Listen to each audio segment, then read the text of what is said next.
유라굴로라고 이야기하는 광풍 미친 바람을 만난 바울과 일행 앞에서 바울이 어떤 모습을 보이고 있고 어떤 결과를 맺게 되는지를 오늘 말씀은 말하고 있습니다.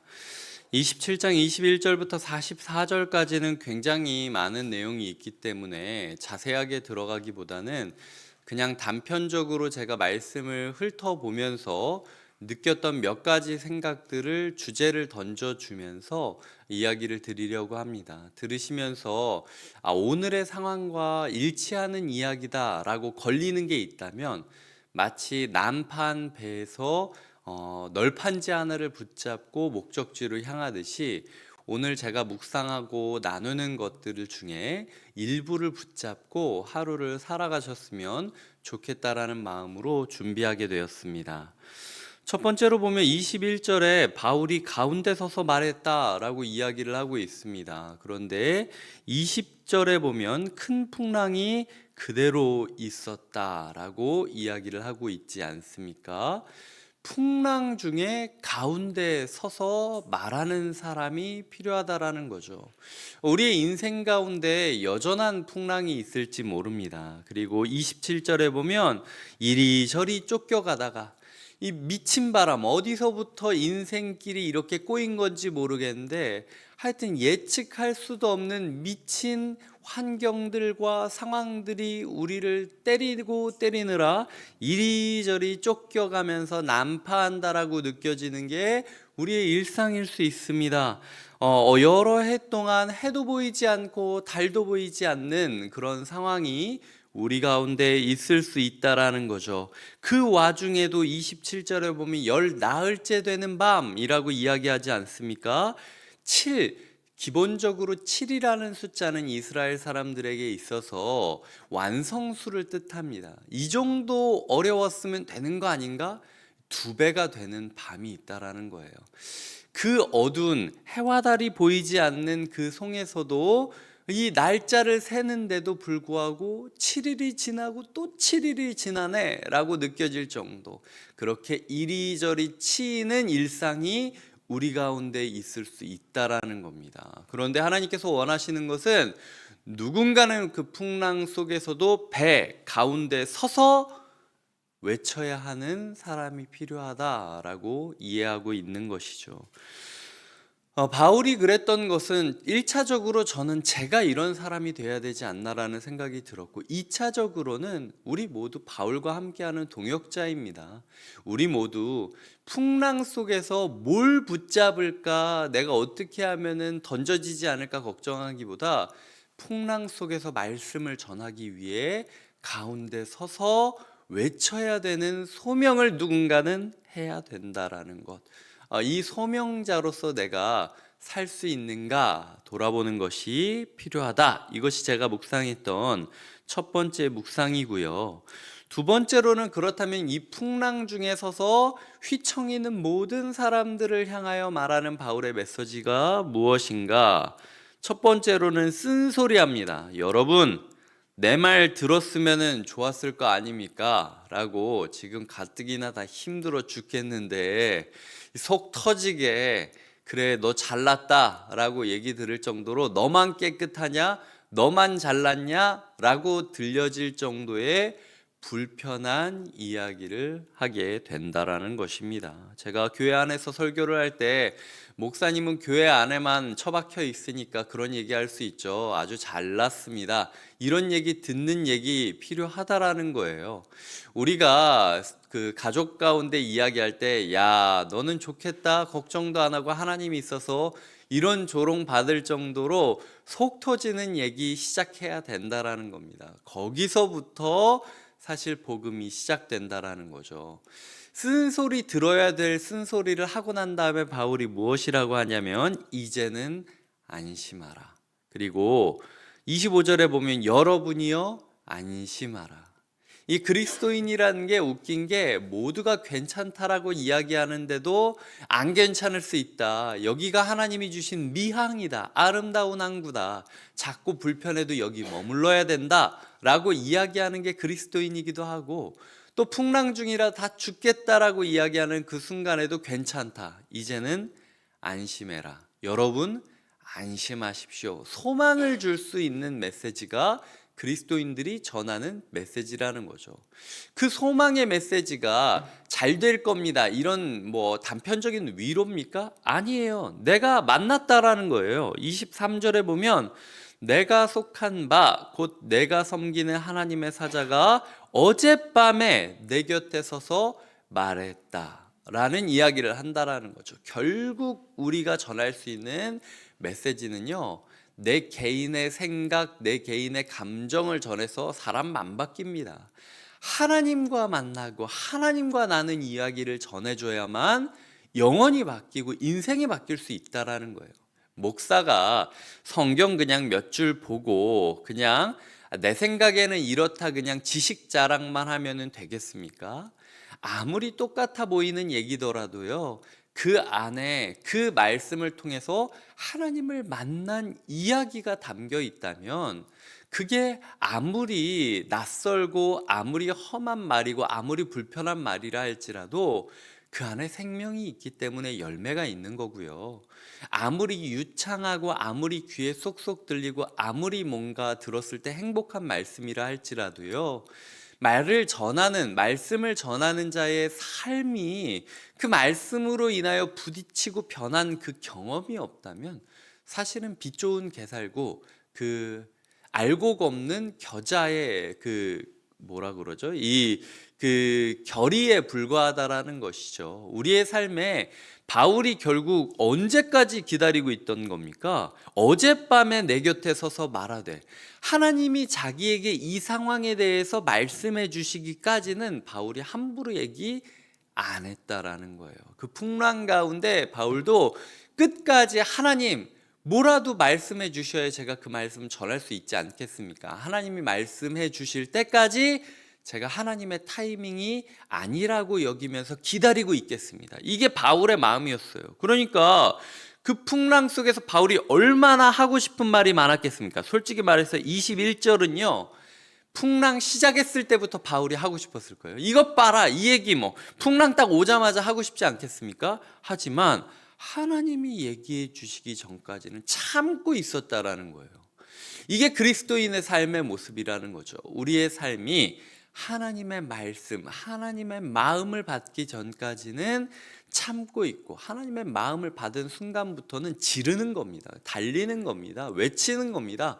풍랑이 불건 말건 상관없이 가운데 서서 휘청이는 배 가운데 중심 잡으면서 외쳐야 되는 겁니다. 그게 그리스도인의 모습이라는 거죠. 어떤 메시지를 받았습니까? 24절 초반부가 원래 바울이 처음 받았던 소명이었어요. 네가 예루살렘에서 전한 것뿐 아니라 로마에 가서도 증언하여야 할 것이다. 이게 바울이 받은 소명이었습니다. 그러니까 바울은 끙끙댔던 거죠. 하나님께서 확실히 나는, 그리고 우리 전도팀은 로마에 가서 증언할 걸 약속하셨던 거예요. 근데 이 배는 이 부분에 대한 응답이 없었기 때문에 바울이 함부로 말 못했던 겁니다. 자기 자랑하자는 것도 아니고, 그리고 자기 위선을 가지고 말씀을 속일 수도 없지 않습니까? 하나님께서 나는 죽지 않고 살 거라고 그랬어, 이런 잘난 체가 또 어디 있습니까? 이 말 못하죠. 거기다가 하나님의 말도 안 했는데 나 살려준다는 거 보니까 너희도 살려주겠지, 이런 식으로 함부로 억측도 갖지 않았다라는 거예요. 하나님께서 분명히 이 상황 가운데 뭐라고 이야기하시는지 답을 듣고 나서야 움직인다는 겁니다. 그 추가된 구절이 24절 후반부입니다. 또 하나님께서 너와 함께 항해하는 자를 다 내게 주셨다 하였으니, 이 말씀을 받으니까 바울이 지금 말 시작하고 있는 거예요. 이제는 안심하라. 여러분이요, 안심하라. 나만 사는 게 아니랍니다. 우리 다 같이 산답니다. 근데 22절과 26절에 뭐라고 나옵니까? 너희 중 아무도 생명에는 아무리 손상이 없겠고 오직 배뿐이리라. 그리고 26절에 보면 그런즉 우리가 반드시 한 섬에 걸리리라. 하나님이 응답해 주셨는데요, 재산 보존해 주신다는 얘기는 안 하신 거예요.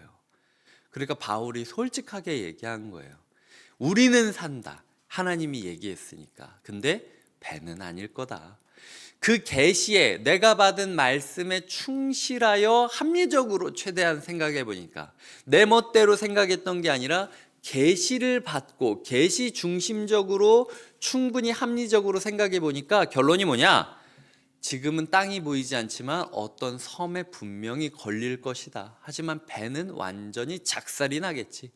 우리의 재산 또한 우리가 다 버렸으니까 뭔가 회복이 되지는 않을 수 있어. 하지만 하나님은 우리 목숨은 다 살려주시겠다라고 말씀하셨다 라는 것이 바울의 메시지임을 기억해야 된다라는 것이죠. 그렇게 하다가 열 나흘째 되는 밤이 되었다라고 합니다. 이리저리 쫓겨갔다고 했죠. 28절, 29절에 보면 수심이 점점 낮아지고 있습니다. 처음에는 스무길이 36m 정도 수심이 측정되었고, 조금 가다 다시 재니 15길이라 27m 측정이 되었습니다. 지금 풍랑 가운데 누가가 역사가로서 이 순간이 얼마나 선명하게 기억됐으면 마치 그 시한폭탄 카운트다운 되듯이 수심이 얕아집니다. 이제 뭔가 땅에 닿을지 모릅니다. 하지만 암초가 있을 수도 있는데 암초 부딪히면 다 죽습니다. 자, 카운트다운 합니다. 36m, 27m 이런 식으로 20길, 19길, 18길, 17길, 16길, 15길 이렇게 카운트다운이 시작되고 있는 모습인 거죠. 언제 어떻게 암초가 걸릴까 걱정하고 있는데, 바울이 지금 뭘 봤냐면 30절에 사공들이 도망가려는 모습을 보았던 거예요. 닻을 내리는 척하면서 자기들 거룻배, 그러니까 이제 비상탈출 구명보트 있잖아요. 구명보트를 바다에 내려놓고 도망치려고 하는 상황이 되니까 바울이 뭐라고 백부장과 군인들한테 소리치냐면, 저 사람 도망친다, 저 사람 도망치면 우리 다 죽는다 라고 이야기한 거예요. 그래서 구명보트를 끊어버리게 만든 거죠. 바울이 구명보트를 끊어버렸다라는 사실을 기억하셔야 됩니다. 사도행전에 있어서요, 바울은 계속해서 우리에게 퇴로를 끊어야만 하나님의 응답을 볼 수 있다라고 이야기하고 있어요. 바울의 인생 자체가 그랬습니다. 고향 다소가 있는데도 불구하고 더베에서 루스드라로 갔을 때부터 바울의 인생에는 퇴로가 없었고요, 퇴로가 없어야 된다고 이야기하는 거예요. 또 지금 순간에도 그러지 않습니까? 바울이 무슨 응답을 받았습니까? 너와 함께 항해하는 자는 다 살 수 있다고 했잖아요. 말씀을 믿지 못하고 도망치려고 하는 사람의 퇴로를 끊어버린 거예요. 도망칠 곳이 있으면 도망치게 됩니다. 구명보트 달고 있으면 계속 구명보트 쳐다보면서 언제 도망가야 될지 간보는 인생이 될 수밖에 없는 게 우리의 인생이라는 거예요. 바울이 지금 얘기하는 겁니다. 너희의 삶에 구명보트를 끊어버려라. 너희의 삶에 말씀 붙잡아야 되지, 그 거룻배 하나, 구명보트 하나 들어서 너만 살겠다라고 뒤에서 내치려고 한다면 너도 죽고 우리도 다 죽는 거다. 구명보트 끊어라 라고 이야기를 하면서 결국 군인들과 백부장이 거룻줄을 끊어 떼어 버렸다라는 거죠. 이게 바울이 폭풍 속에서 이 외침을 전하고 나서 했던 첫 번째 일입니다. 퇴로를 끊어라, 구명보트 끊어라. 실제로 구명보트를 끊게 만들었던 거예요. 그 다음에 뭐라고 이야기합니까? 바울이 음식을 소진하게 만듭니다. 지금 언제 표류가 끝날지 모르지 않습니까? 구호 식량이 엄청 중요해요. 근데 바울은 말씀을 받았기 때문에 수심이 낮아지는 게 죽을 시그널이 아니라 도착할 시그널로 여겼던 거죠. 그러니까 자, 음식 다 먹자, 비상식량 다 까가지고 우리 한번 그 소망의 기도를 하고 한번 잔치를 열자. 풍랑 속에서 잔치를 열 줄 알았던 것이 바울의 권면이었던 거예요. 그래서 야, 우리 앞길이 지금 구말린데 우리 백가죽이 이제 등에 붙었는데 무슨 지금 우리 코도 못 푸는데 어떻게 이런 잔치를 하냐. 근데 떡을 떼어다가 모든 사람 앞에서 하나님께 축사하고 떼어 먹기. 이거 성찬식이잖아요.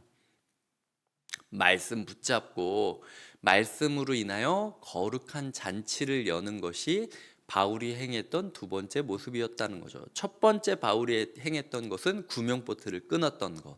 두 번째 바울이 행했던 것은 잔치를 베풀었던 것. 세 번째 바울이 했던 행동은 무엇인가? 한 사람도 포기하지 말고 같이 살아야 된다라고 이야기하는 거죠. 41절에 보면은 되게 구체적으로 이야기하며 물결에 깨어져 가는 뭔가 배를 보여지고 있죠. 그래서 42절에 보면 군인들은 죄수가 헤엄쳐서 도망칠 바에는 죽이는 것이 좋다고 여겼지만 바울은 한 영혼이라도 살려야 된다고 했던 거예요. 이 영혼 또한 죄수이기는 해도 사형수이기는 해도 하나님이 살리시겠다라고 작정한 영혼이다. 하나님이 살리시겠다라고 작정한 영혼이라면 한 사람도 포기하지 말아야 된다라고 이야기를 하면서 모두 널판지 붙잡아라, 죽이지 말아라 라고 이야기를 하면서 이 배를 표류하는 거죠. 이 군인들한테는 이게 굉장히 큰 모험이었을 겁니다. 왜냐면은 자기들이 지금 핍박하던 연행하던 끌고 가던 죄수들이었잖아요. 만약 내가 정신 차리기 전에 저 죄수가 먼저 정신 차리면요, 나 죽이고 도망칠 수도 있는 거예요. 근데도 바울은 한 영혼까지도 포기하지 말아야 된다 이야기하고 있는 거죠. 이게 바울이 풍랑 속에 있었던 공동체에게 행했던 모습이고요. 저는 이게 제가 곁에 있는 교회에게 행해야 되는 모습이기도 하다라고 생각을 합니다. 첫 번째로는 아까 얘기했듯 풍랑 중에서도 이 배 가운데 서서 하나님의 음성, 하나님과의 만남, 하나님과 받았던 은혜를 토대로, 그 계시를 토대로 최대한 합리적으로 생각한 공동체를 진단하고 평가하고 위로하고 소망하는 목소리를 높여야 되고요. 두 번째로는 구명보트 끊어라 라고 이야기를 해야 되고요. 세 번째로는 잔치를 베풀어라. 우리 가운데 이제 비상식량밖에 안 남았어도 다 소진해라, 괜찮다 라고 이야기할 정도로 예수 그리스도의 이름으로 잔치를 베풀었고요. 마지막 네 번째로는 한 영혼도 포기하면 안 된다. 죄수라 할지라도, 저 사람이 정신 차리면 나를 죽이려고 한다 할지라도, 도망쳤을 때 내가 책임 소지의 여부가 있다 할지라도, 어쨌든 어떤 영혼이라도 한 영혼도 포기하지 말고 끝까지 사랑해야 된다. 이것이 말씀을 붙잡고 말씀을 의지하여 살아갔던 바울의 삶이었고요. 그래서 보면 37절에 보면 로마 백부장이 끌고 다녔던 100에서 180명 정도의 인원을 포함하여 총 상인들까지 276명이 모두 살았더라. 한 영혼도 포기하지 않았더니 그 276명 모두가 살았다라는 영광스러운 기록들이 이어지는 것. 그래서 44절 마지막에 보면 마침내 사람들이 다 상륙하여 구조되니라 라는 누가의 기록으로 남게 된다라는 것입니다. 풍랑 같은 우리의 인생 가운데 이리저리 끌려다니고 배는 점점 난파하고 수심은 낮아져 가는데 뭔가 인생에 답은 없고 나이는 들어가는데 인생의 암초를 만나는 것 같고 이게 우리의 인생이지 않습니까? 그럼에도 불구하고 바울을 닮아야 된다라는 것. 예수 그리스도께서 오늘 바울이 되어서 우리에게 그러므로 여러분이여 안심하라. 결국은 모두 구조되는 거예요. 어떻게든 하나님께서는 우리를 살리겠다라고 작정하셨고 어떻게든 우리는 세상에 소망을 외쳐야 되는 겁니다. 이 소망의 메시지를 가지고 하루를 살아가시길 주님의 이름으로 부탁드립니다. 기도하시겠습니다. 하나님 감사합니다. 오늘도 우리에게 말씀을 주셨으니 이 말씀이 우리를 견인하는 하루가 되게 하여 주시옵소서.